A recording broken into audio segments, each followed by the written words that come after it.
Welcome back to another episode of Rock Boys Football. Dabo Swinney, the Clemson Tigers, kicking off spring practice Friday afternoon. And we hopped on Friday night and kind of talked about some of the early storylines that were here out of spring practice. You wake up Tuesday morning, you have some more intriguing storylines coming out of Clemson spring practice. And I want to talk specifically about the transfer portal additions because I think this is a fascinating storyline where, look, historically, Dabo Swinney has been reluctant to use the transfer portal. He's not going to bring new players into this program through the portal unless he has a purpose for doing so. And I think a lot of us, when we saw Tristan Smith, FCS wide receiver, caught for over 900 yards at Southeast Missouri State. When we saw him commit to Clemson, I think we kind of perked our ears up a little bit because, wide receiver wasn't a position that we thought Clemson had to address. I think they got one of the better wide receiver rooms in the country going into 2025. But when they landed the commitment to Tristan Smith, I think a lot of us thought, what's the plan? And what is this guy going to do for Clemson in 2025? Well, you're hearing some rumblings about him standing out. And I want to get into not only Tristan Smith, but also Will Heldt coming over from Purdue and talk about, what's the impact these two have on this Clemson football team going into 2025. And I want to start with it. People are starting to come around to Clemson. Bill Connelly puts out his returning production metric. You see Clemson at the top of the list. And I think finally people are saying, hey, look at that Clemson team. A team that kind of flew under the radar the last couple of years. They could be a college football playoff team in 2025. Heck, I would take it farther. We've talked a lot about this Clemson team, and the more I talk about it, the more I start selling myself on this ain't just a college football playoff team. I think this is a legitimate national championship caliber football team that they have going into 2025. We want to talk about the new transfer portal additions and talk about what they could bring to this Clemson program. Before we get into it, as always, just want to say thank you to you guys. And at this point, any chance I get to talk some Clemson football, I'm taking it. The amount of support y'all have shown the fellas has been amazing, but this is also a team that fascinates me. It's a team that I'm certainly buying stock in heading into 2025. Appreciate you guys rocking with it. Dead in the middle of winter, heading into the spring. The amount of support y'all have shown, it's been amazing. Appreciate you guys. If y'all do enjoy the content, consider subscribing to the channel. And without further ado, let's get into Tristan Smith. Now, why did Clemson go out and get a guy like Tristan Smith when you have TJ Moore, Brian Wesco, Antonio Williams, Tyler Brown coming back into the lineup? Why did Clemson decide to go get a guy like Tristan Smith?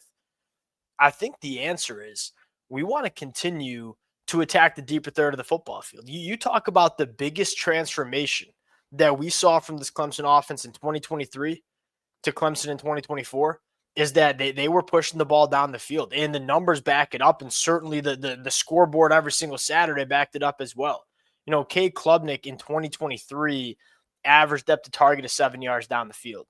In 2024, jumped up to 9.5 yards. How many times did Kay Klubnik push the football 20-plus yards down the field?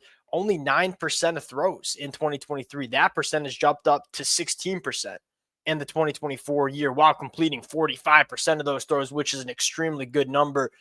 The biggest reason we saw Clemson's offense kind of explode onto the scene in 2024 was their ability to attack and win vertically. And I think that's a lot to do with Kay Klubnik's development, but also a lot to do with the wide receiver play, the injection of a guy like TJ Moore and Brian Wesco. Tristan Smith, further enhances Clemson's presence attacking down the field. He is 6'5", 200 pounds. And what you hear out of spring practice is, one, he is all of 6'5". And from some of the pictures and clips I've seen, certainly looks 6'5", and he can run. That's kind of what you're hearing coming out of spring. And one of the things that popped into my head is, one, Clemson's going to plan on playing Tristan Smith. Tristan Smith was a guy that hit the transfer portal with 1 year of eligibility. He wasn't going to come to Clemson not to play a role in this offense. Now, do I think he's going to be a starter for Clemson in 2024, 2025? No, probably not. But I do think he's going to play a role. What intrigues me the most here is, do you see Clemson go to a little bit more 10 personnel? And what I mean by that is, do we play with more 4 wide receiver sets and take a tight end off the football field? In 2024 was really hard to do because Jake Bringenstool was one of the biggest factors in the Clemson passing attack. Well, he's going to the NFL.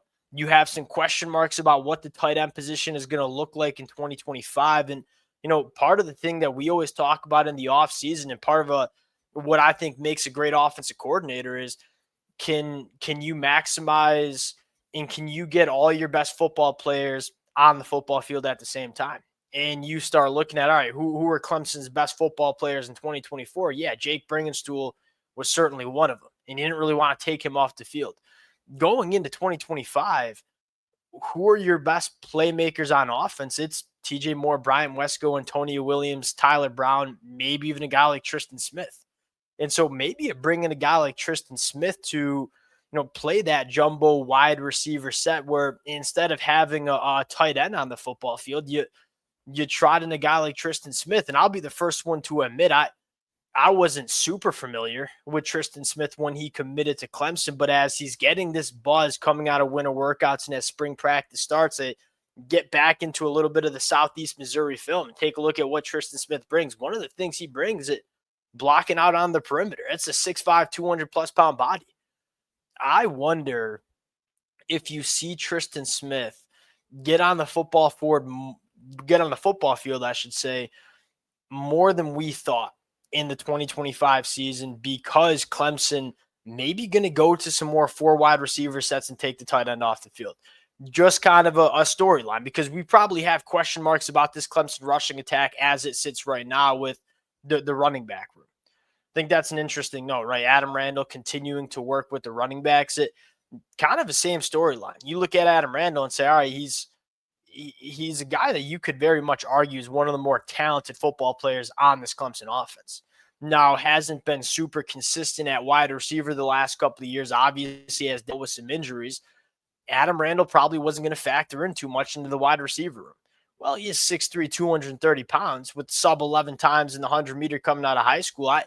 I don't hate giving him a look at running back because he's a guy that you probably want to get involved. Is he a guy that carries the rock for 20 times a game, 12 games of a season? No, probably not. But he's a guy that could certainly take a percentage of the workload in the running back room in the 2025 year. And we said this Friday, I'm fascinated in terms of, hey, can you utilize Adam Randall out of the backfield too as a pass catcher?